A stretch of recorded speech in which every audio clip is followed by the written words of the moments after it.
NAAC, an autonomous body under UGC MHRD, the Government of India, Bangalore, has utilized her services as a member of a peer team for the assessment and accreditation of a postgraduate college. Dr. Chopra is an integral part of the core NAAC team towards the development of the Yoga Accreditation Manual, Draft Quality Indicator Framework for Yoga Accreditation 2018. With so much of knowledge in hand and a zeal to actually make discussions useful, Dr. Chopra, it's a pleasure to have you with us. Moving on to our first session, Dr. Balkrishna Shetty, the session is over to you.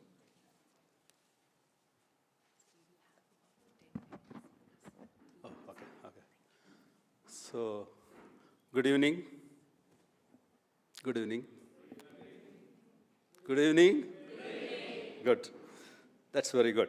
So, can I have the first slide? Yeah. Basically, we'll be talking about the best practices of the university. I'll be showing you about 4 to 5 best practices, because I've given 10 minutes. I think in 2 minutes I can show one best practice each. The first best practice I would like to say is, as a Vice Chancellor, I was looking at all the students, and when we start the induction program, we see the first year MBBS students, they're hardly from 10 plus 2, like they've passed their 12th standard, and they'll all be sitting here, and they'll ask the Vice Chancellor to address all these students who have come from 12th standard. By looking at it, we always say, of course, I don't boast on that. We always say medical subject is a vast subject. Of course, all subjects are very vast. I don't put any subject very bad. But you see, in many of the countries, people dropping out from medical school is very huge. So that's why I say medical subject is very vast. So looking at 12th standard students, I used to ask them, how to, I used to see the apprehension. So the best practice the first practice which we considered is, I asked these students, most of the students, let us say, they attend classrooms, usually 8 hours per day. Generally, how many days, let it be an interactive session. 8 hours classroom, generally, let us say, 200 class days, 200 days. Out of 365 days, there will be around 200 days. So if there are 8 hours and 200 days, it will be almost like 1,600 hours, okay? And let us say each student, studies at least for 2 hours a day. That means 2 hours into, let us say, even if they study for 300 days, it will be almost like 600 hours.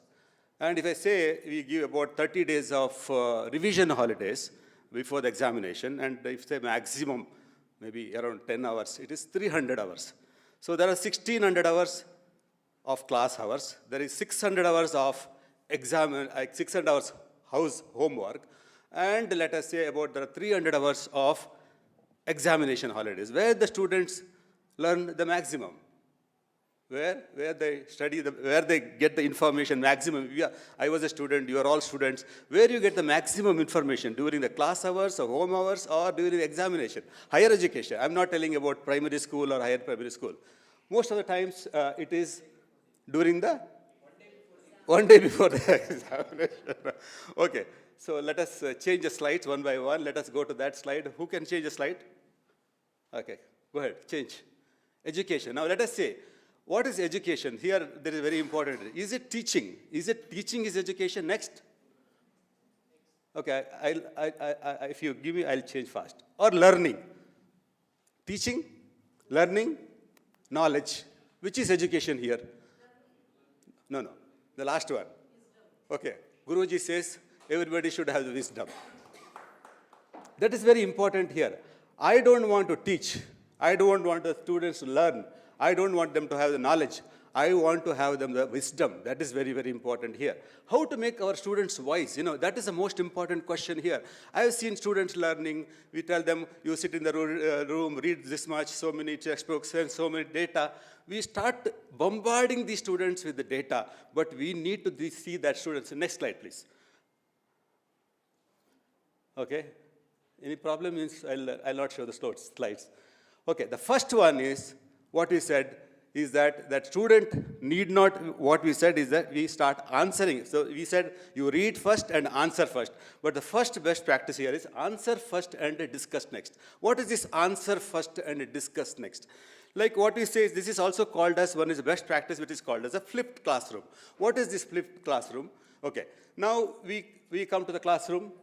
Okay, we take the faculty will take the class, they'll show 101 slides, and each slide will be having 101 lines, and most of the times faculty will be reading this PowerPoint. But instead of that, we tell a student to read and come. Higher education student will not learn anything in the classroom. Okay, we ask them to read and come. One subject, let's say I want to talk about the heart. I want to talk about the functioning of the heart or the disease of the heart. I tell the student to read about the disease of the heart. Is it so difficult to read about the disease of the heart? He will read and come. Once he comes to this classroom, then I'll ask the student about the questions. And once the questions are asked, he'll be much better to understand everything. So this is what is called as read first and answer next. So, okay, see, this is the one which I already showed you. Open questions. So you can ask so many questions. They're what are called as open questions, okay? Like, for example, we are all sitting here, I can ask you open questions. The most important person who is very good in asking open questions is the greatest speaker today. Karenge kya? Dekhenge kya? Who is that? No, Prime Minister, okay? So he asks questions and he keeps the people, I would love to sit here.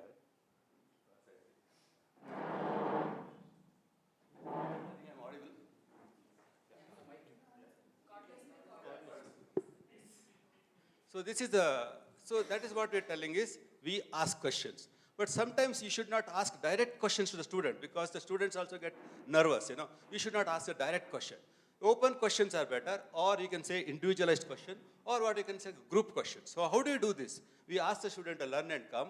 So, and after that, we'll show about 15 to 20 questions on the board, okay? We'll put each question, one question in the board, and every student will start answering that question, okay? Now like this. Okay, show one case and they'll write. All the students will write the answer. And like that, about 20 questions we'll ask. Okay, each question will take around 5 to 6 seconds, that's all. So 5 to 6 minutes means about 20 questions. So instead of this, what is happening in the classroom, what I can do is ask them to write answers. Then after that, the faculty will discuss these questions and answer these questions and discuss with the students. Instead of each and faculty doing this, like answering this and telling them to concentrate, we can do this, what's called as answer first and discuss next. This is also called as a grasp technique. Like you can see that where all the students are writing the answers, and you can see me there. I am discussing the questions and answer with them. And after that, the students not only learn and come, not only that, the faculty also will learn and come because it is not one-way talk. And the most important best practice today is we have banned all one-way lectures. And we say that is read and come, okay? Now, second thing is we did this project in many places. Second project is what's called as mechanically imposed data. We can keep on imposing data on the students, but that will not help. We'll ask them to read and come. That is the best way to make the students to learn and come. Second thing, one decision here, now we say we can teaching, learning, wisdom. Who is most wise, okay? Which are the best students? Where do the students grasp better? The most important thing, one research which happened is, the students who work with their parents, they learn much better, The students who work, it's not that, it's also called as if I read, this is most important. If I read, I forget. If I write, I remember. If I do, I know. This is the most important. So we made the student to teach in government schools. All our higher education primary schools and our engineering school students started teaching in primary schools so that they will understand everything. The students also will learn. This is what is called as to work as a teachers in primary school. This is what is called second thing. What is that? You work and learn. Okay. My engineering students will take this small voltmeter, ammeter to primary schools and demonstrate that, and they'll teach. When you teach, you learn. Your grasping power, your understanding power will increase. This is also called as the police project. Okay. This is the second best practice. This you can see my student teaching in a rural school, and also the rural school teacher is also standing there. Okay, this is what's called that, the police project. Okay, this is the second best practice. Okay, the third, do not teach, make them to learn. Okay, this is one thing. So walkathon. Third thing is flip the students from the classroom to social products. Is it walkathon, marathon, or the third thing is workathon? We should make our students to work. It is not a walkathon or marathon if we want to make the students work. How do we make the students work? This is what is called a green graduation. We ask all our students in the first year to put a plant. And they'll take care of the plant for the 5 years. And at the 5 years, whatever the plant size, the 5-year plant is, we take a photograph of that student along with the plant and put in the graduation certificate. This is called as a green graduation. This is called a green graduation.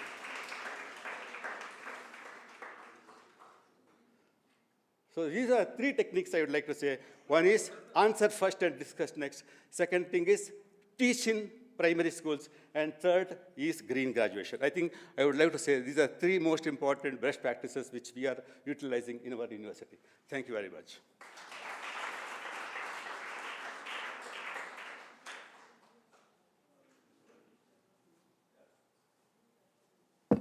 Thank you, sir. I was suddenly motivated to graduate out of your university now.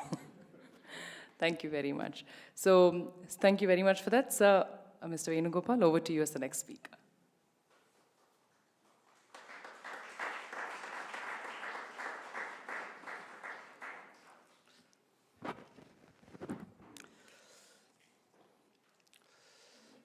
So, distinguished speakers, Balkrishna Shetty, Dr. Chopra, J. Chopra, Pandring Shetty, Uday Krishna, and others. They have asked me to speak for 12 minutes. So 12 minutes is too small a time to summarize what is happening in the institutions.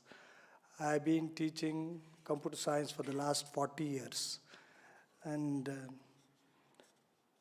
if you have seen the degrees, I've touched every part and then every field of activity, and I've struggled here to come to this point. But now we see in today's scenario, we have deemed university, private university, autonomous colleges, university colleges, government colleges, private affiliated colleges.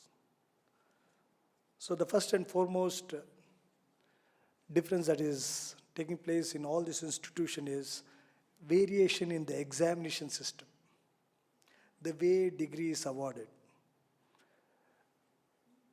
So we have to normalize this examination process. There's one important thing that has to happen in this country. The second one, I have a 6-level process in an educational system. First is you have information. You have information on the internet. Then there are educational institutions which transform this information through teachers, and there is a system that is called an educational system. The teachers and information have to churn out what is called knowledge. When you acquire that knowledge through an information system and through an educational institution, we will develop skills. The skills that are required for innovation and developing your career. So I have given you the 6 steps. First is information, second is education, third is knowledge, fourth is skill, fifth is innovation, and sixth is career. If you change the order, then it does not work. You have to go a step-by-step process.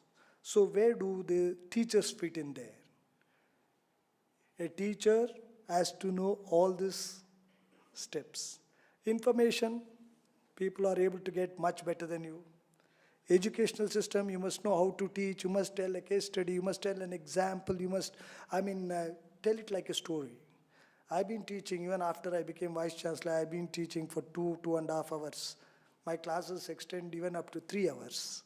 And there is a pin drop silence in the class. I teach for about 150 students, that to the best computer science students. And they will not sit in the class unless you tell them something the same. The substance may be the same. It is the way how you deliver. Our teachers now, if you see, their salary is much poorer than a mason. a mason is able to get about 40,000-50,000 rupees. But a person will not come even with 1,000. A mason, if he just has that instrument in his hand, then he will not be available. A plumber is not available today. An electrician is not available. An engineer is available. I've seen most of the postgraduate students coming and asking that I want to become a teacher and I want experience certificate, not salary. So where is our system running? That either there is an oversupply of these engineers, or even if you take a medicine student, if he does just MBBS, he will not get a good salary. And even if he does MD, he must be a good doctor, otherwise people will not go. You must have some type of strange luck to become successful as a doctor. And if you take all the other branches, arts and science, you will see that people are just trying to do those courses, just trying to find their luck. That is the type of employment generation in this country. It is very low. That's why we are saying we are generating labor for this world in the next decade. But how do we do that? We were good once upon a time, but we are very bad now. How do you take that to a new level? So I saw that the learning process, unlearning and relearning, that is not happening in this country. You have to learn, relearn and unlearn and relearn. We are always saying, oh, we were good. And what are we? We have to be good for the present. We have to be good for the future. And that is not happening. And we always thought, we see a IIT system. An IIT student is good here. He does not want to get employed here. Then we spend a lot of money over that system. A person who has joined IIT is already trying to apply and go abroad. A person who does not get a job, he wants to stay here. That is because of our non-uniform system in the examination, teaching, learning, as well as research. Our research is very bad. Whether it is IIT, NIT, IISc or anything, we are nowhere in competition in this world. We always say that, okay, plagiarism. India and China are the two countries who are worst hit by plagiarism. But if you take Japan, for example, first they copy, they improve, they innovate, and they resell the product. So that is plagiarism. In the first case, it is plagiarism. And in the second case, they would have improved it. And in the third case, they are the world leaders. So where do we stand in this system? Our doctors, 33% of the doctors in US are Indians. And if you say even the scientists who are there abroad, most of them are Indians. And when they can do well there, why are they not able to do well here? That is because of our educational system, a deteriorating educational system. We compete for deterioration, competitive deterioration. So how do we do that? How do we change it? We have seen that an autonomous college has definitely preference of good students. Say on general merit, 50% of the students get in there. What happens to the other 50? The other 50 normalizes the good student. And we cannot just keep them, say you are detained. If you detain, the college does badly and next time people will not join. So we have to strike a balance. That's why UGC has come out with an examination reform. What is that examination reform? That means examination on demand. Then what is that? We give a question bank. Because information is available, we give a question bank. We give the same thing in the test. We give the same thing in the assignment. We also give the questions which are there available in the question bank. And we have a liberal evaluation system so that they will not stay in the class. They should not be detained. That's why we have regular examination. We have 2 exams, 3 exams, 4 exams. Never in the history of University of Vishweshwaraya College of Engineering, they thought that an examination will be conducted in next 15 days, and that is happening in this year. We only think if you fail, you have to come next year. And we thought, how far are we going to compete with the autonomous colleges, deemed universities? So we switched on to the CBS scheme this year. And what we see is that still about 150 students are failed in first semester. And we have to see if 150 students fail in the first semester, and if you see the results of some autonomous college and deemed university, then students will not join this college. So we have the best teachers. Out of 180 posts which are there, we have only 90 teachers and most of them are doctorates. In computer science, all the 15 are doctorates. In mechanical engineering, all are doctorates. In civil engineering, 32 teachers, all are doctorates. But when our examination system is different from the examination system of other colleges. So we have to normalize this. When you normalize this, I think we will go a step ahead. Second, the research component is very bad, Why? Because we do not have enough investment. We do not have state-of-art facilities. And whenever we always use, we backbite. We involve in fighting. And therefore, if one person goes up, we pull him down. That happens only in this country. But why? When you go to MIT or a Stanford, or if you go to Germany, we'll see that their standard is much higher, their research level is much higher, and they are able to bring out, inventions and products in such a capacity. And it is when you are global, you have to make a product for the world. You can't make product for Bangalore, and you can't make product for a chick pet or a Daubus pet or whatever you want. That's why when you see a Japanese product, whatever product they make, the product is for the world. You take Mitsubishi, it is there. You take a Canon, it is there. The South Koreans, they work for 18 hours a day. They are the most prolific workers in the world. That's why now they have introduced yoga and meditation for them. We are the pioneers in education. We are pioneers in invention. We are the pioneering civilization in the world technology and also in the university educational system when you think even about Nalanda and Takshashila. But we are not able to recapture that. We are not able to overcome the drawbacks of explosive population and resource crunch. What I would like, I've been given 10 minutes. When you ask questions, I'll be able to answer.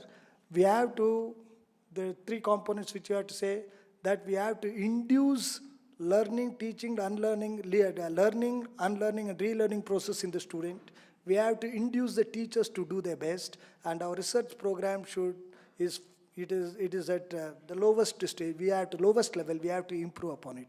These three things I want to touch upon, and when you ask questions, we'll interact and we'll see how I will be able to answer your questions. Thank you.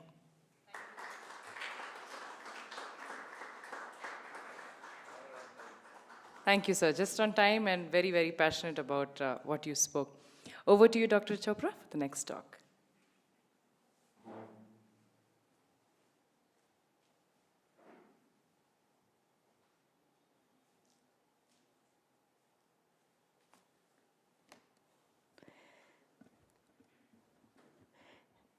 August and distinguished dignitaries on the dais, Dr. Balakrishna Shetty, Dr. Venugopal, and in the audience. On the lighter note, my doctorate was initially guided by Dr. Venugopal. And it was somewhere in 2004, 2005, and I had already enrolled for my doctorate, and it was in the continual journey. And he was in Visvesvaraya College of Engineering, and he laid the basis. And I'm meeting Dr. Venugopal almost after a span of 12 years. I didn't know that he and me would be sharing the same dais. Thank you, sir. It's so nice, such an honor. One thing that Dr. Venugopal very rightly mentioned, that whether it is Japan or Korea, whatever they do, that product is excellence. It's the excellence factor for the world. And I was just thinking about it, that excellence actually is directly proportionate to the consciousness within. It is not about copy-pasting a skill. How many of us agree to that? Skill sets can be copy-pasted, but why one person does something and the same thing the other person does, there is so much of an oceanic difference. It's because of the consciousness within. And whatever I've heard since the noon sitting here, we have all been talking about policy reforms and the things that we need to do in our educational system. As a psychologist by academics, the outer manifestation of excellence will only happen when there is an inner quotient of excellence. Can we have the slides, please? Yeah. So, currently I am with Sri Sri University. That is the first university of the art of living. And I went there 1.5 years back on a dual portfolio. One was as a director of the Academic Quality Development Cell, which is popularly known as IQAC. And the other was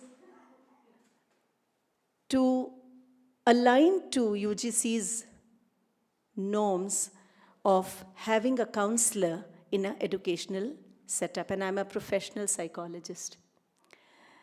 So when I was asked to take the role of a psychologist, the first thing I expressed there was, counseling is professional. And more than what we manifest outside in our skills, in our performance, it has directly to do with what we think and feel inside us, yes? And if a university has, say, 1,800 students, 2,000 students doing BCom, BA, MBA, and so many, I think somewhere we forget that they are entities within. They are oceanic entities within. And we look at a student by his performance, by his attitude, and we put students into different pockets. Oh, he's a good student, he's not a good student, he comes to the class regularly, so he's a good student, he misbehaves, so he's a bad student. And that is how most of us in the academic sector start looking at students based on their performances and behaviors. But somewhere we forget that these students are entities with thoughts and feelings, and they have their own fears, their own insecurities, their own experiences, which is coming from their lives, their families. And why a student is the way he is, performing good or performing bad or howsoever, it has a lot to do with his world inside. How many of us agree to that? I have heard of so many good students getting into IITs, getting the subject of their choice. But somehow, down the line, either they commit a suicide or they get into depression and they get into some kind of a mental disharmony that people are not able to help them at all. Even as educationists, we are not able to help them. That is because this realm of mental health is such a taboo in our country. If I say I have a heart problem and I'm going to my doctor in Escorts, there is a very nice dimension attached to it. My doctor is in Escorts. And if I say I have a mental issue, I cannot even spell it because people will start labeling me. How many of us have gone through that? Yes? It's not working? I had actually prepared very good slides to show you. If it can be addressed, that will be nice otherwise. Yeah. So, keeping this component, this basis, I thought that when a university offers so many courses, it is very important to also attend to every student's mental health in a very professional manner. And that is one of the best practices that Sri Sri University is offering. We have heard of Sri Sri University being a drug-free and a smoke-free campus yesterday from Lambaji. So I'm not going to cover that component. But as a psychologist trained in Western psychology, this component is one of the components that we are addressing in our university. There are certain principles of child development. So let me invite a few questions from the audience. Many of us have children. Many of us have seen students. So can you just spell 1 or 2 or 3 principles of child development? Child development doesn't mean a child who is a baby till the age of 5 or 8. It's human development. So what are the basic tenets of human development? Just 1 or 2 or 3 responses if I can have. Certain basic principles. In physics, we have certain principles, right? Likewise, in the human development, we have certain principles. So, one or two principles on child development, if anybody from the audience can speak. That's a principle of child development. Okay, love and care. Yes, they need security. Children must grow with nature and human beings. Okay. Innocence. See, I'm not asking about the qualities or the attributes of child development. What are the basic principles? Okay, the first principle is there are certain milestones. Yes? Right? There are certain developmental milestones. We all agree? A child has to start walking at the age of 1. If a child is not walking by the age of 18 months, we say the milestone is delayed and something may not be right in his mental development. So that is one milestone, one principle. Any other principle of child development?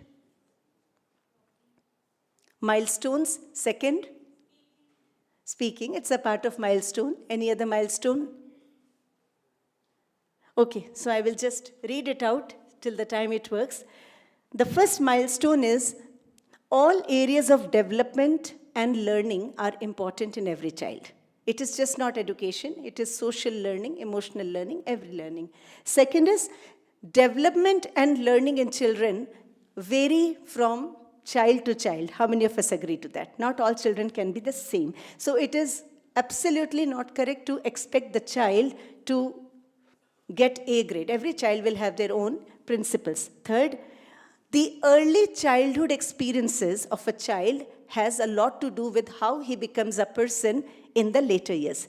If there was confrontation at home, the child is definitely going to have insecurity and other issues when he grows up, right? The fourth is children grow best when it is in a secure environment. Secure is not physically secure, it means emotional and social security. Children learn in a variety of ways, and then they learn best when they are challenged. Next slide. How many types of intelligence can a child have? I see a lot of people's attention on the people who are coming and going. Yeah. How many types of intelligence can a human being have? 4 types, okay. How many of us are from the education mainstream? Let's raise our hand. Teaching, college, principals, vice chancellors. It's very important for us to know. How many intelligences can a child have?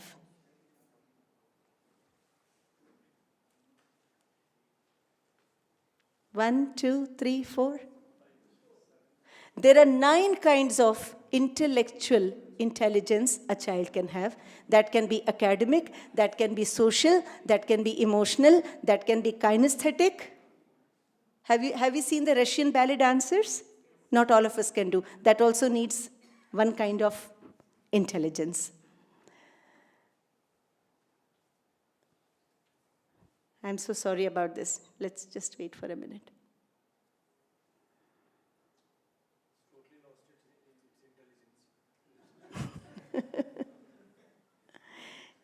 If it is connecting, then you keep it there. Otherwise, you bring it here only.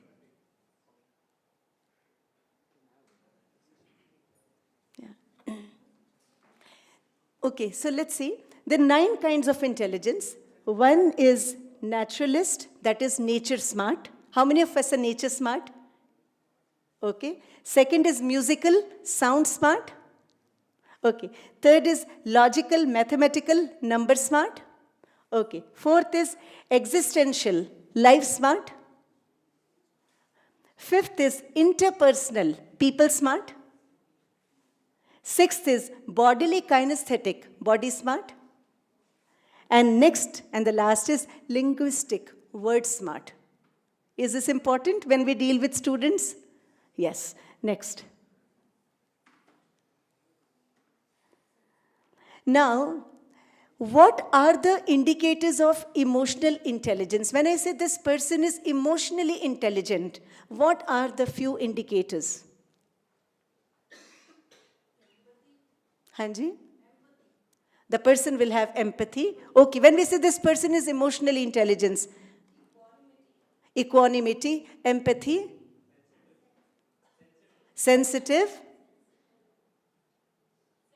sensible, yes, anything else? Compassionate and mentally stable, right? Mentally stable. Next, next. So when we see the NAC guidelines, they have the 7 indicators, and one of the indicators is innovation and best practices. So keeping, will it work now? Okay, go, finally. I'll just take 2 minutes, 2 to 3 minutes more. So why I'm driving home these points on different kinds of intelligence, emotional intelligence. Yeah, can you just make it big?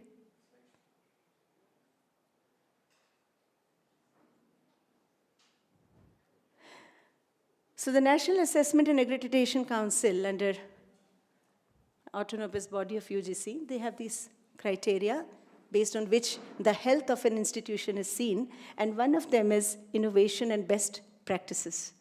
So keeping this, and me being a psychologist, and understanding that students are entities, not just the roles that we see them in, keeping all this in mind, next slide, and amalgamating the Western and the Eastern philosophy together, we set up a counseling center in our university, which is called Vivechana. Vivechana means let's talk. And it has 6 verticals. Go back.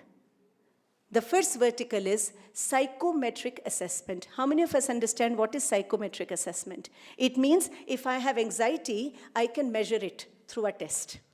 If I have stress, I can measure it through a test. If I have high aptitude, I can measure it through a test. They're not abstract things. It can psychologically be measured. So we have the first vertical of psychometric assessments, wherein any student who is not able to do well, who has certain issues, we can psychologically measure it. And it is not biased. It is like a test. The second we have is therapy. Once a student has a stress or anything, we have different kinds of Vedic, yogic, and Western therapies. Go back, please. Don't change the slide. No, that same slide. The third is career guidance. There are many students who come saying that I have been pushed to MBA, but I think I am good in music. So we have career guidance, which we do through a psychometric assessment. We see the interest, we see the aptitude, and then we give them the career guidance and the linkage. Then we have research. We do research also. We have just started this vertical on psychology, East-West psychology. Then we have started with a certificate course on human development to understand why you are the way you are. There are so many reasons. For example, if I am Richa with a height of 5 feet 3 inches, that is because of my embryology. If I think in a particular manner, that is because of my psychology. And if things are not happening right, even though I am doing things in the right way, that is because of my astrology. Yes? So what we have done in this course is understanding a human being from 17 transdisciplinary perspectives to understand why you are the way you are. And once we are the way we are, how to handle our mind. Intra and interpersonal counseling through Vedic tenets, through modern psychology. We go further. Krishna was the greatest counselor. He gave counseling to Arjuna in the battlefield. So psychotherapy, psychology is not new. It was always in a country for 5,000 years. And people really understood people's mind before expecting them to do well. Next, these are the things that our department caters to: psychometric assessment, career guidance, certificate course, seminars, library facility, and research. Next. The psychometric assessments that we do, it is around the scales: family, sex relationships, adjustment, eve teasing. We can also see whether how strong is your component of eve teasing. We can psychologically measure it. And the areas that we deal with in the students is calming the mind, depression, inner strength, and all those things. Next, we do career guidance. Next, research, we have started that component. Next, and this course on understanding why you are the way you are through 17 transdisciplinary perspectives. Next, our therapy has 3 approaches: Vedic, Yogic, and modern. So we amalgamate Western psychology and the tools that Gurudev has given us.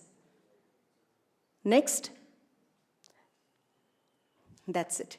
So I wanted to share this as a best practice of our university, because we have a lot of students who come there and they have childhood not good experiences. They have stress, they have anxiety, they're not able to perform well, and the teachers say he's good for nothing, he's incapable. They give them so many remarks and the child just goes into a shell. So the recommendation is one of the things that we have put in the charter today is that it is very, very important that whether we are dealing with 100 students or 1,000 students, we need to see students beyond the classrooms where they are in, beyond the sections where they are sitting, beyond the behavior, the way they are behaving as individual entities, and how we can professionally address, help them understand their mind, and mental health is not a taboo. So Sri Sri University has taken this very bold step. I think it's the first university in the whole of country that has a full-fledged psychological center which is amalgamating Vedic, Yogic, and modern psychology, and doing 6 verticals of things, from psychometric assessment to research, to human development course, to career guidance, to collaboration, and to therapy. This is what I wanted to share as one of the good practices of our university. Thank you so much.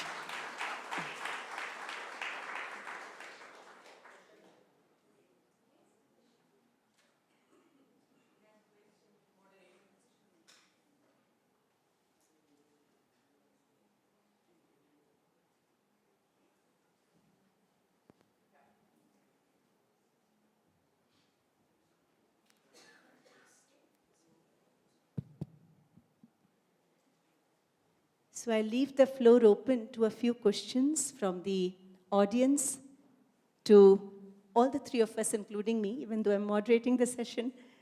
And please pass down your questions to us. Yes. You can ask the question on the mic, and if you want to direct it specifically to one of us, you can direct it. Or if you want any one of us to answer, we can do that also. Yes? Yes.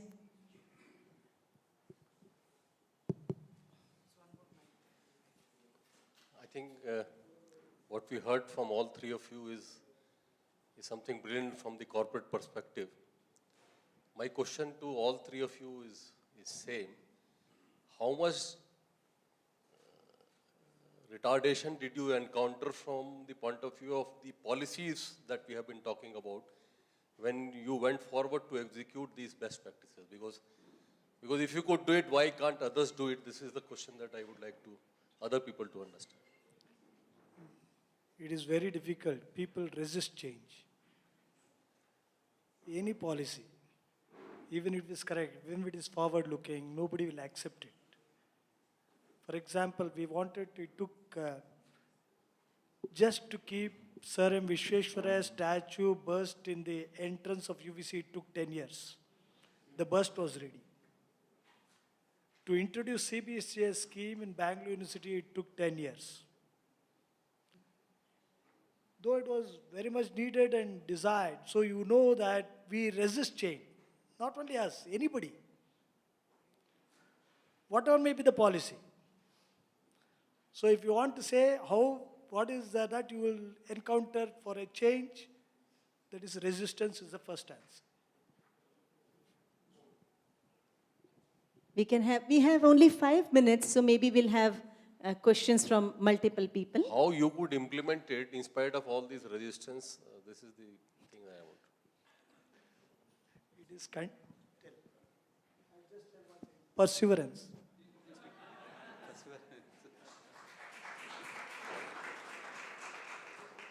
So now, technologies, like, of course, there are so many technologies we wanted to implement. Okay, let us say now when we go to any higher education meeting, they show so many technologies. Like, let us say you want to trace the student. Starting from the student gets up from the bed and takes a bus and comes to the class, biometry, face metry, and all those metries. Then the time that he sits on the classroom and how much his eyes are open. All those things we have got a technology to, to monitor the students. Okay. So what I'm telling is whether these technologies will really help. That is the first point here. So when they showed all these technologies, I showed one technology, and I showed that one place when I see these students along with the parents coming for the induction, I told all the parents, you follow one technology, that the mother should every day call his student. The mother should call the student every day. That is the most important technology I showed. This is not important that we enforce technology on the students. We should see that there is a connection between the mother and the student. We have seen so many students, because what happens, the students after 12th standard, they enter into professional school, they are easily prone for so many bad habits, Till 12th standard, they are not graduated. After, after graduation, they get graduated with so many other things also, not only the degree certificate, so many other graduations they get. So to avoid that, I feel there is only one technology. I told all the parents, you call your son or a daughter every day at least at 10 o'clock, at 10:30. You don't have anything to pay for that because it is almost free. I feel that is a mother and child connection every day is the most important technology to save any bad habits for the students. Yes. I have a question. Can somebody give the mic? I have the mic here. Yeah. This question is to Dr. Venugopal. You said that you have many, such brilliant ideas, but there is a resistance and people oppose that. That's why we are not in position to implement. We are today living in an environment where there is a paradigm shift from the countries, the disintegrated. We are now getting more and more integrated and global. Now, in such a scenario, India, unfortunately, is not becoming a destination for higher education. There is a great potential through our best practices, uniqueness of our programs. Possibly, there is a very good opportunity to make India as a destination for higher education. What do you think should be such a best practices that can lead to that? See, ideas are that we have great ideas, but we are not able to implement. When we try to implement, somebody comes, you have been seeing how difficult it is to implement even our research program in this country.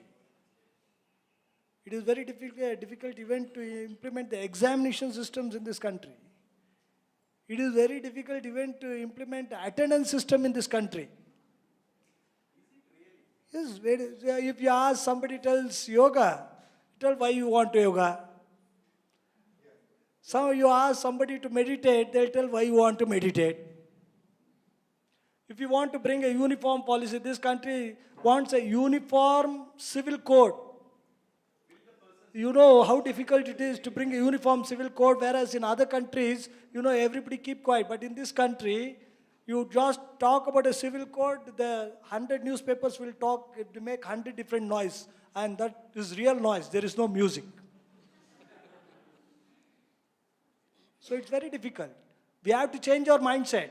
We have to live up to, we have to see the developed world, how they are moving very fast, and the bridge is becoming very difficult, and the difference is going to become, divergent. The divergence is faster and faster as by the day. That's why the technology of the West is 50 years new, much ahead of our country. One person is at the back. We'll take this as the last question. I'm getting signal from the organizers. Thank you for a very good presentation. Thank you. Now, I know you said that you have a lot of solutions, psychometric measurements and all for the students. Now, how do you take care of the parents? Because a lot of issues come because of parents, right? In their upbringing of these children.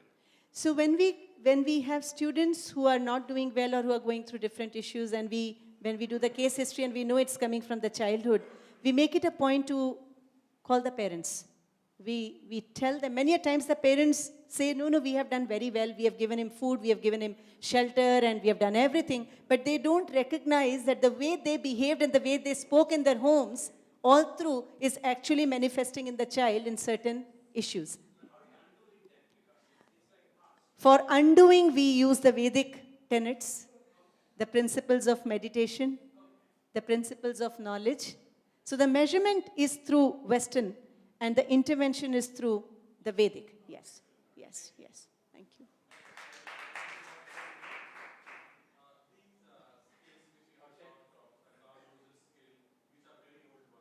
What skills?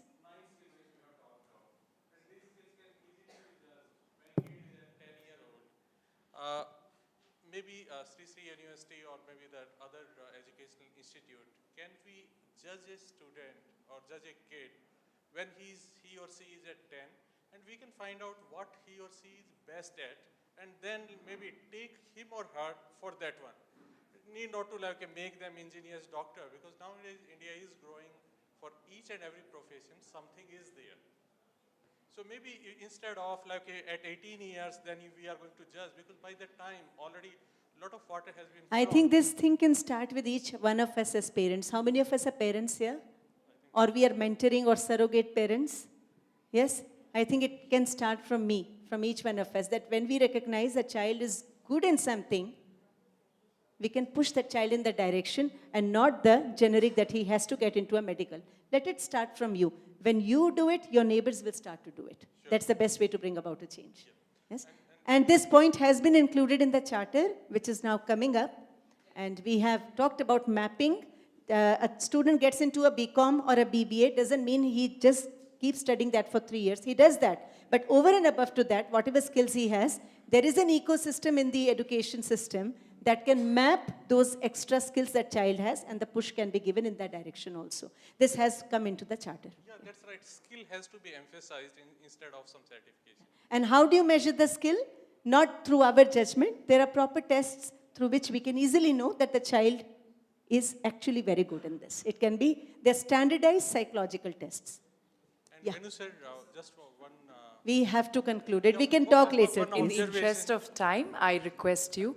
I'm sure this is a very, very interesting topic, and I'm sure you would like to catch up a little more. But our guests are available in the evening, and I encourage you to take the discussion there. Thank you so much, dear panel, for the wonderful talk that you've given us. And every exam is worth it when you have the result out. Well, or possibly a way to see that.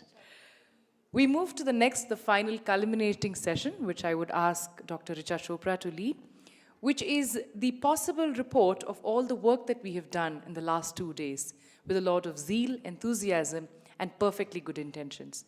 Dr. Chopra, over to you for taking us through the charter, and then what next?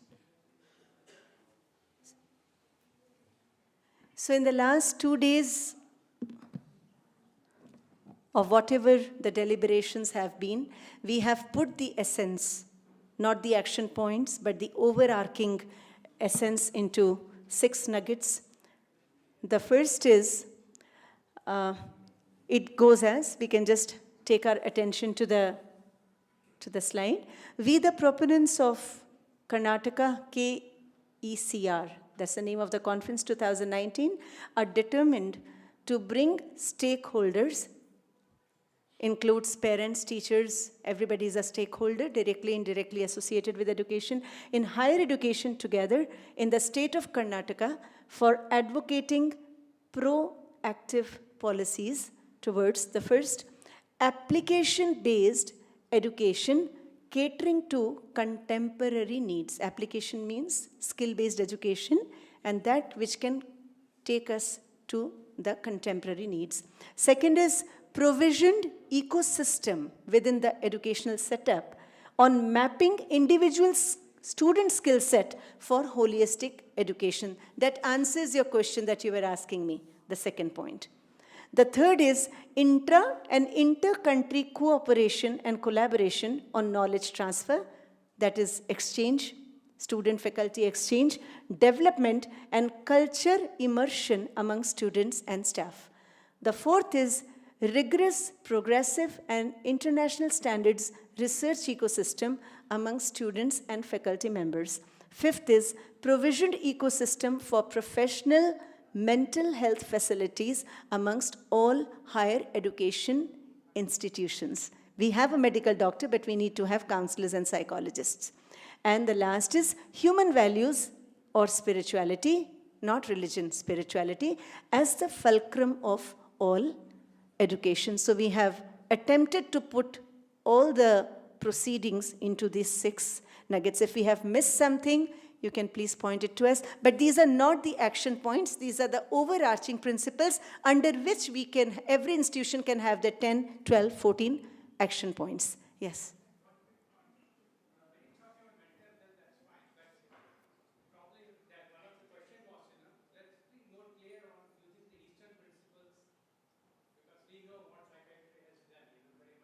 Not psychiatry, psychology. They're 2 different fields.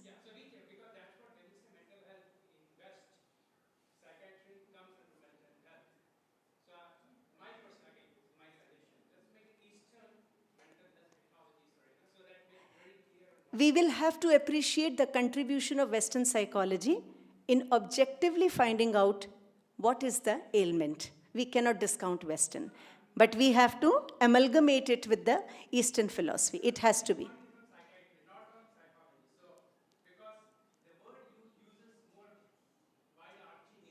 That is because we are not used to that terms. Mental health is a normal term. It is psychological. If there is a derangement, then it gets into the psychiatric zone. Yeah. Anything else? Does this charter sound good?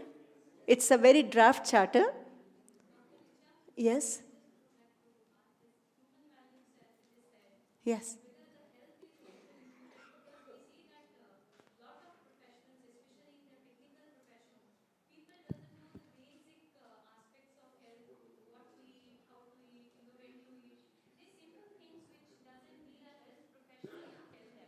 But that is how it has been today that we have lost that health as a culture.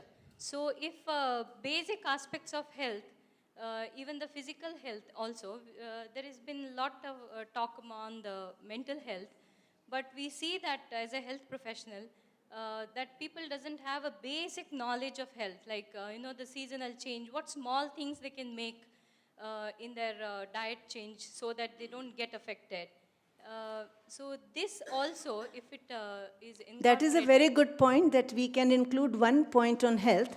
And as WHO defines, health is just not physical. They have also now started including spiritual health. So we can definitely have that point. And yes, that reiteration on overall health can be a part of the charter that HEIs can take care when the students are coming. Not only academic, but everything else. Anything else? So do we have the charter on a paper? Yes. Yeah? And we can invite some of the dignitaries to just sign the charter. And what is the way ahead of this charter that you can share it with everybody? The plan is that once we have this generic charter which is done, we will of course have it in like a little ceremony where we have the dignitaries signing it. And after this, the idea is to actually have this circulated around from the regulatory body. Right? Because this is, of course, a consortium of people, but this will come in from the regulatory bodies to the institutions. And then we take the responsibility of defining this further into action points and then drive it around from there. So while the charter does reach us, there is another big initiative that is going to be driving into our country from tomorrow, and I call Kumar to please take us through that session for the next 5 minutes before we have the charter printout. So one of the things that that is coming up in a few days is the Drug-Free India campaign. And to talk about that, we have someone from the NTC, right, which is the National Teachers Coordinators Committee of the Art of Living. Mr. Ramanujam Muralidharan, can I please invite you to come here and address us? So he's a mechanical engineer with 19 years of Art of Living experience, and he's headed the institutional programs for youth as well in various capacities. Art of Living program, and he's held key positions in different departments of Art of Living, SSPT, construction, electrical, social media, and is also one of the key founding members of Art of Living app. So, over to you. Hi, a very good evening to all. You're still awake? Pakka? Okay, I am a little informal with the way I speak, so you can excuse my language and I do not mean any disrespect or dishonor. A very good evening to all dignitaries and speakers present here.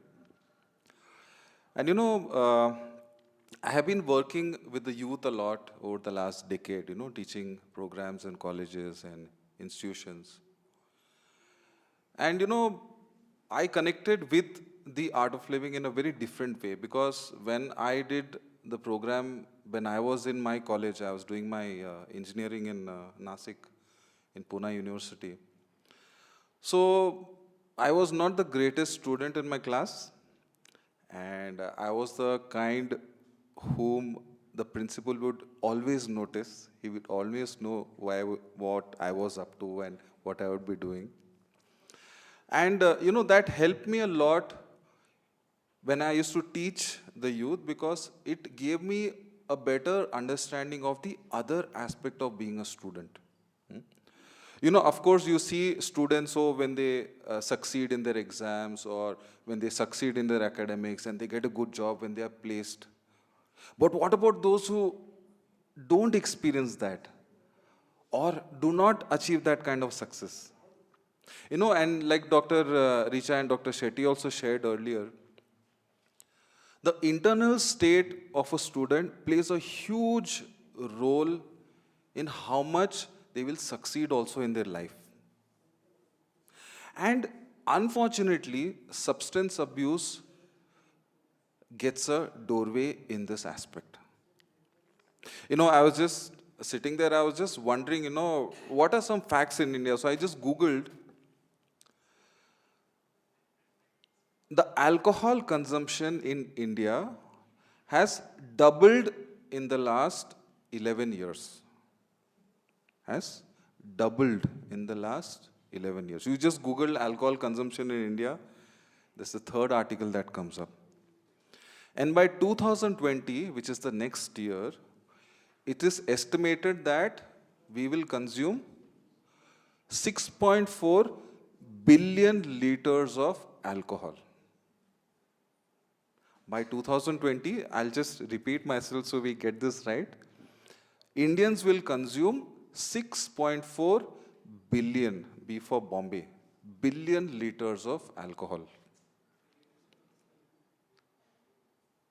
And let's pull out the stats of population stats of the country.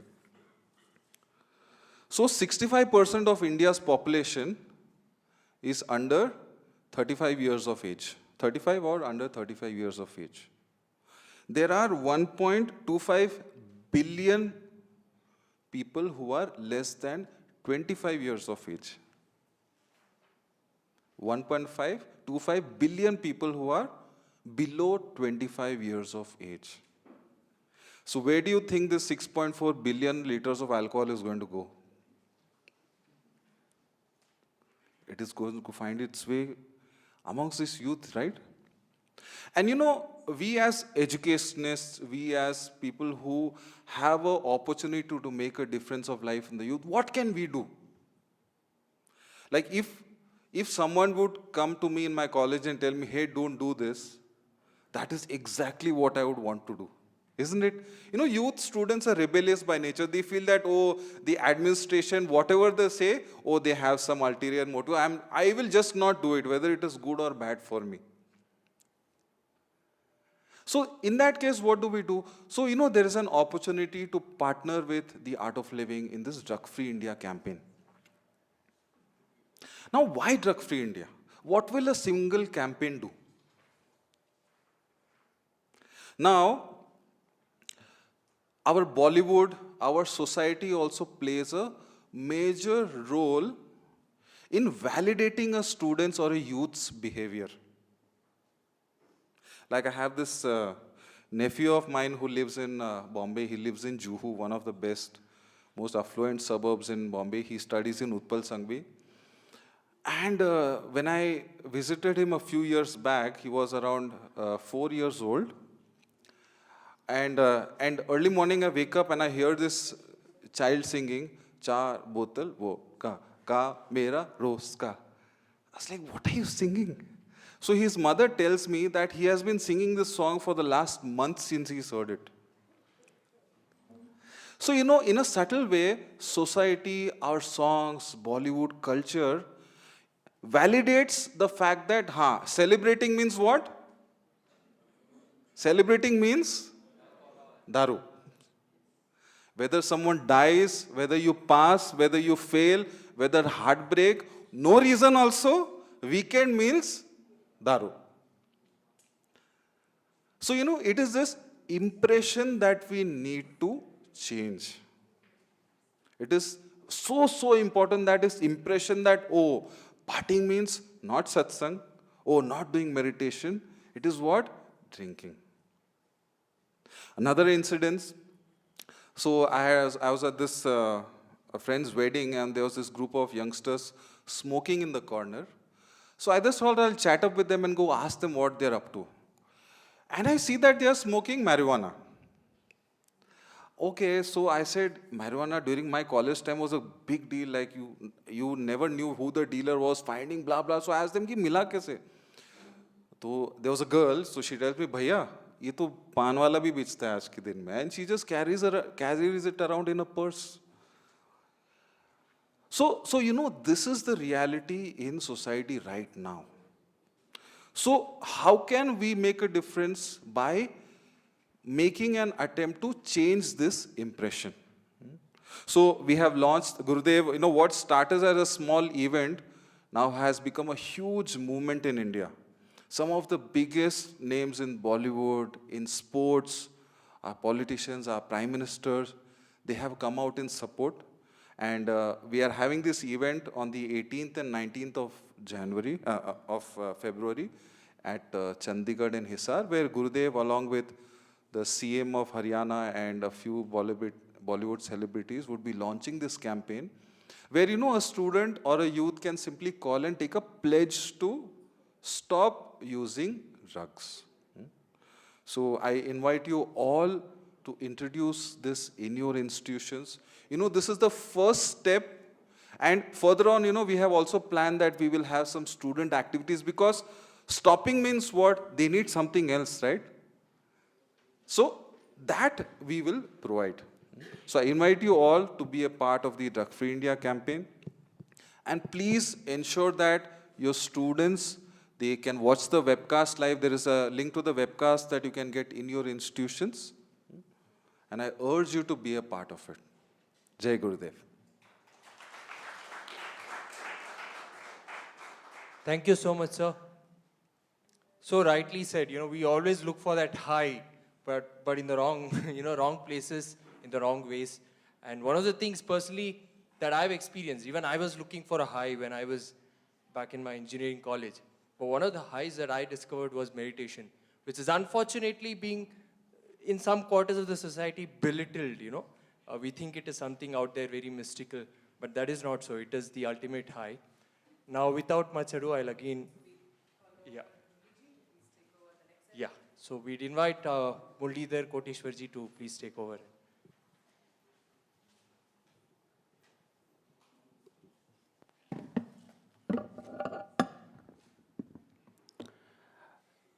Thanks to all of you, both on the stage and in the audience. We've had very interesting inputs from all of you, from the speakers, from the participants the last 2 days. We've distilled them into the goals, right? But that doesn't mean that's where it stays. It starts that way, and we'll go into each goal and every single point that you've all made. I've made copious notes. I have about 40 pages of notes.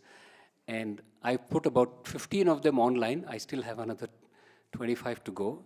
So I'll put it all together from the goals. I will convert each goal into a lot of action items, a lot of detailing into it.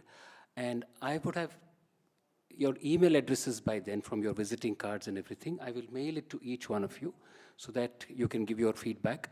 I've also got feedback from Mohandas Pai. He sent me some information that they've already provided to the Knowledge Commission. So I'll be putting all of that together and creating the detailed charter. This is the basic charter, which you're all signing.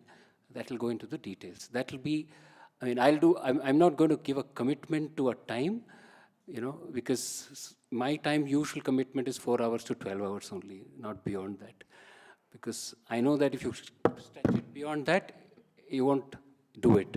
So I will try and see, I'll try and send the email by Sunday evening and maybe Monday, and then I'll give you 1 week's time to come back, and then after that, I'll let you know the next steps.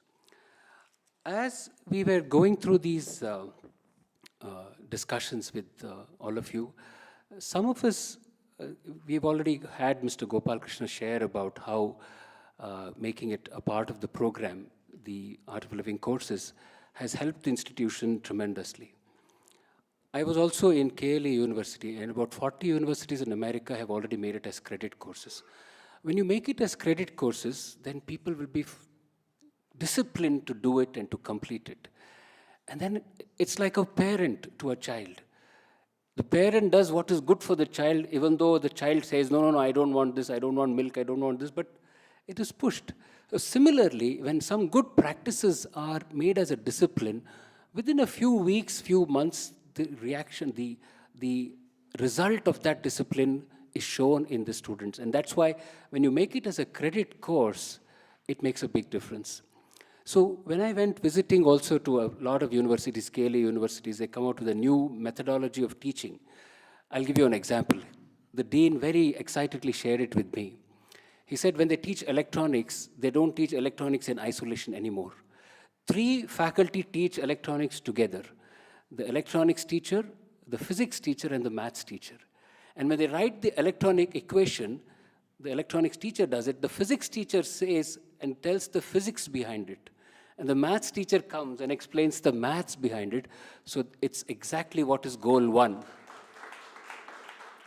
That is application of the knowledge to real world. So they were excited about what we discussed and said they also want to partner. So we've done a few elements of the partnership, and we would encourage each one of you to see whether you would love to be part with us. So you said, when you partner with the Art of Living, this is what we can offer the students.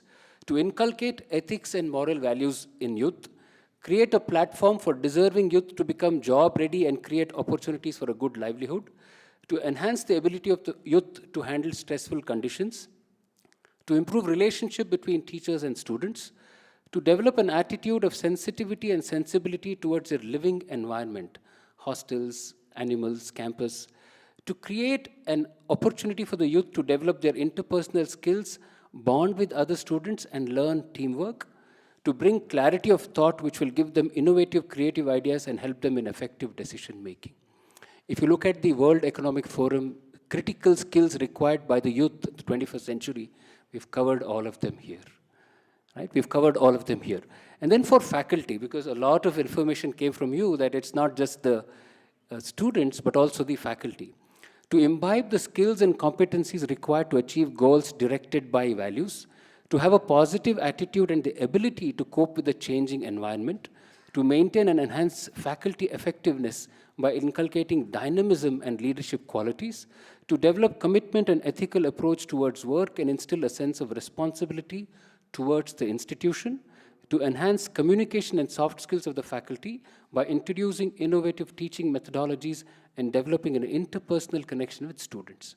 So this is what we hope to achieve with partnership from a faculty perspective and partnership from a student perspective. So we would, the chairperson of the Art of Living is here. He will be one of the signatories. And those of you who have come here and would like to partner with us, you would be the other signatory. I'm hoping that I'll have everyone sign it. So in that positive hope, I've made 10 printouts and I've kept it ready. So, whether we can do it now or do it if you're staying back for the satsang with Guruji also being there, that's also a possibility. We will also anyway be giving the charter to him, signed by all of you during the satsang. And it'll be really nice to have all of you stay back for the satsang as well and be part of that event too. So here is my request. Right? Those of you who are interested in being part of this, and I don't know whether I should say raise your hands or, we can have, anybody else? Wonderful.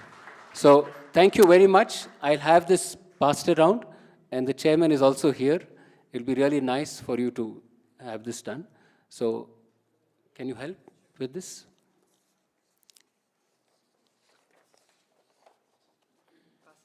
Yeah, to whoever has raised their hands.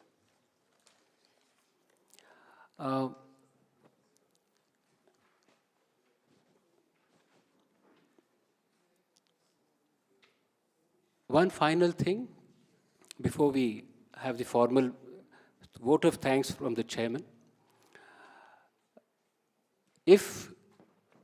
First of all, I want to thank all the organizers and all the volunteers who have done an excellent job last 2 days and 1 month before that. If we have been found lacking in anything in our interaction with you or in your experience in the ashram, please do forgive us. It was never intentional. So thank you very much.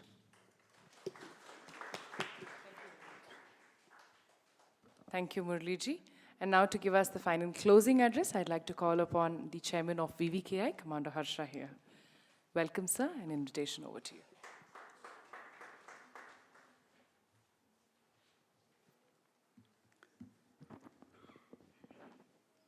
A very good evening to all of you here, distinguished educationist from Karnataka, on the dais and the other way. Ladies and gentlemen, it's my onerous task to conclude this wonderful event. I've been watching it for the last 2 days, and the charter that has been made has got a lot of takeaway for all of us. So it has been indeed a grueling sessions, I think about 6 of them in total, or 6 or 8, I don't get it, 6. And the participation has been exemplary. Each one of you have contributed to what the charter is currently showing. I'm indeed grateful to all of you to have graced this occasion, given your thought, and made it possible for us to drive some kind of an initiative.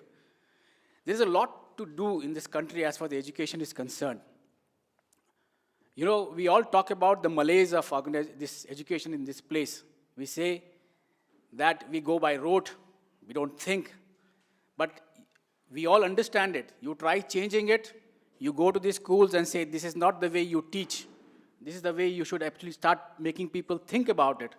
It does not get any traction, believe me, because I have done a few CSR initiatives, going to the schools and telling them that we would like to take a portion of your school and try to teach them differently. The amount of resistance there is phenomenal, and we have 70 years of baggage to take forward. So it is a very arduous task ahead. But notwithstanding, like somebody said, that it is perseverance. We believe what is right and follow it up till it corrects.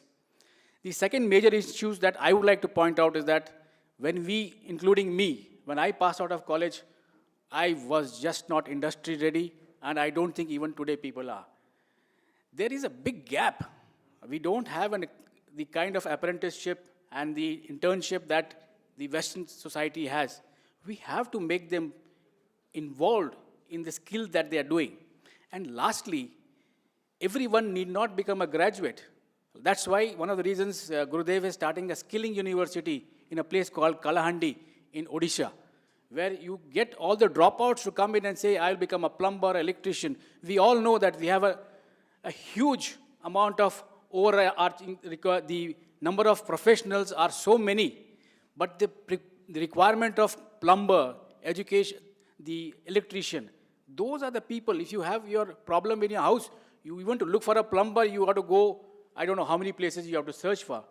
This is the basic thing, that everybody need not be a graduate, everybody need not be a doctor, everybody cannot become a scientist. So we have to sieve that and take it forward. I think that is where our education systems require, and as I said, the country has a lot of baggage, and to get over it, it will take a long, long time. But I think with the intention that is being shown out here, it is going to be not very far away. And quoting in the first day that we have an infrastructure of 18th century and teaching of 19th century, preparing for learning in this century to go forward, preparing for the next one, is something we should do away with. We should now get on to the present moment. And somewhere, I think, there is a necessity, like Gurudev says, that merge our ancient knowledge with the current system. this is some gap in our education system that we should plug. And our ancient systems like in Takshashila or Nalanda have been so good, we have heard about it, and it is within us, it is in our scriptures. It is just need to adapt it. And we are the only ones who can do it. No one else in this world can do it, because we are born in this country, we can understand these scriptures, and we can adapt to it. So I think we need to follow that quickly, and at least if not this generation, the next generation gets what it's due from our country. India can give the spirituality which no other country can give. And hence, we have to amalgamate that with the main education system. With that, I once again thank you all for coming here, and I'm sure you must have had a wonderful experience in this wonderful, salubrious surroundings. And I thank you very much and look forward to interacting with you more again. Thank you so much. Jai Gurudev.